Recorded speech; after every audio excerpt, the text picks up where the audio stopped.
guys, kembali lagi dengan saya Octavius Torus dengan MPM A1N021014. Nah guys, pada pertemuan kali ini kita masih membahas mengenai manajemen pendidikan, di mana mata kuliah ini diampu oleh Bapak Dr. Muhammad Kristiawan MPD. Nah, teman-teman semua di sini masih semangat kan? Masih bergairah untuk belajar pengelolaan pendidikan? Pastinya dong, dimana kita tahu pengelolaan pendidikan ini sangat menarik untuk dipelajari ya teman-teman, karena secara langsung kita menerapkan dalam kehidupan kita. Nah, langsung saja ya teman-teman, kita akan membahas bab 13, budaya organisasi sekolah efektif. Nah, indikator budaya ini adalah yang pertama konsep budaya organisasi sekolah efektif. Yang kedua, karakteristik budaya organisasi. Yang ketiga, unsur budaya organisasi. Yang keempat, tipe budaya organisasi. Yang kelima, fungsi budaya organisasi. Yang keenam, ciri-ciri budaya organisasi sekolah efektif. Nah, konsep budaya organisasi sekolah efektif. Apa yang dimaksud dengan budaya? Budaya merupakan sesuatu yang dibangun dari hasil pertemuan antara nilai-nilai yang dianut oleh kepala sekolah sebagai pemimpin dengan nilai-nilai yang dianut oleh guru-guru dan karyawan yang ada dalam sekolah. Nah, jadi pengertian budaya organisasi itu menurut Fata adalah sebuah persepsi bahwa sadar bagi anggota organisasi. Persepsi ini meliputi tindakan, rasa, keyakinan, dan nilai-nilai yang dapat berpengaruh terhadap kinerja organisasi. Sedangkan menurut Martin, pada tahun 1998 dia mengungkapkan bahwa budaya organisasi itu adalah serangkaian sikap, nilai, keyakinan yang umumnya diciptakan untuk mengarahkan perilaku organisasi. Sedangkan menurut Kinman, budaya organisasi itu adalah filosofi, ideologi, nilai-nilai, keyakinan, asumsi-asumsi, dan norma-norma yang dianut secara bersama. Nah, yang kedua itu pengertian budaya organisasi sekolah efektif.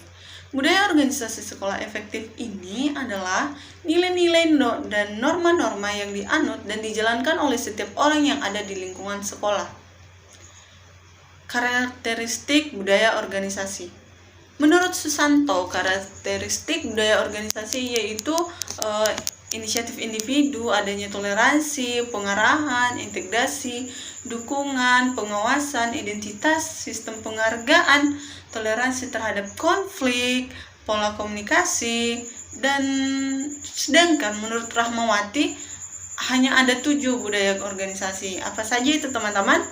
Yang pertama, siapa yang bisa menjawab? Iya, silakan. Oh ya, betul ya. Yang pertama itu inovasi. Yang kedua itu orientasi hasil. Yang ketiga orientasi tim. Yang keempat orientasi orang. Yang kelima perhatian kerincian. Yang keenam keagresifan. Dan yang terakhir itu apa? Iya, cerdas sekali ya teman-teman semua yang ada di sini. Yang terakhir itu adalah kemantapan. Nah, Rahmawati juga menjelaskan 4 tipe budaya. 4 tipe budaya tersebut yaitu adanya tipe akademi, tipe kelab, tipe bisbol, dan tipe benteng. Tipe akademi itu adalah tempat untuk studi yang ingin menguasai pekerjaan baru yang diterimanya. Sedangkan tipe kelab itu adalah yang menaruh nilai tinggi pada kecocokan. Tipe bisbol ini adalah memandang bahwa organisasi itu adalah pelabuhan yang diorganisasikan. Dan tipe benteng, ada yang tahu di sini teman-teman semua apa itu tipe benteng? Tipe benteng itu adalah tipe budaya ini lebih berorientasi pada upaya. Nah, yang tadi menurut Rahmawati ya teman-teman. Sekarang kita akan membahas tipe budaya organisasi menurut Mondi, Non, dan Permax. Tipe organisasi itu adalah yang pertama open and participative system. Ini ditandai dengan adanya kepercayaan terhadap bawahan. Artinya pemimpin itu memiliki kepercayaan terhadap bawahannya ya teman-teman, saling percaya. Seperti hubungan kamu dengan dia, guys. Yang kedua itu closed and authoritative culture.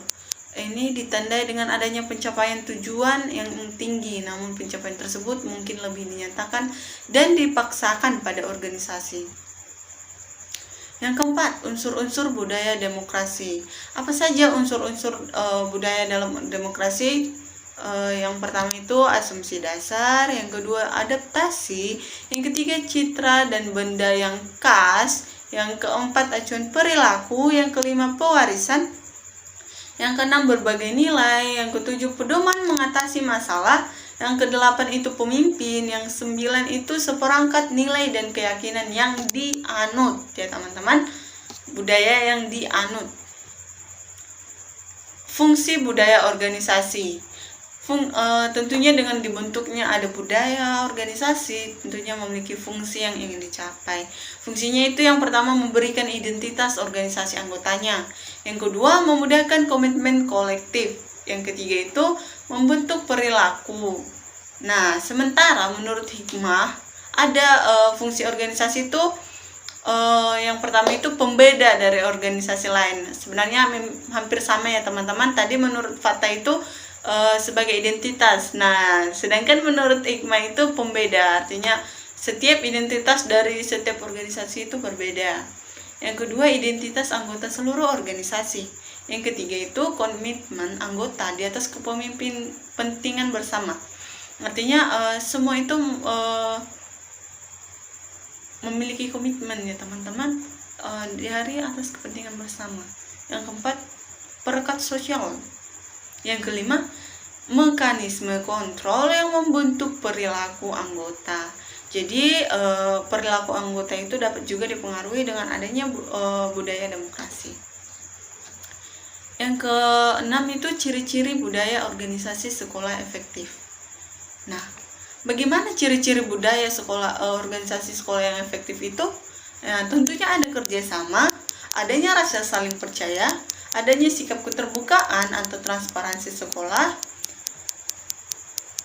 dan itu tentunya untuk menyatukan sekolah itu ya teman-teman, untuk mempererat hubungan dalam sekolah tersebut. Nah, baik teman-teman, tidak terasa ya, kita hanya membahas sebentar namun melekat di hati. Sekian yang boleh saya paparkan dari bab 13 kali ini.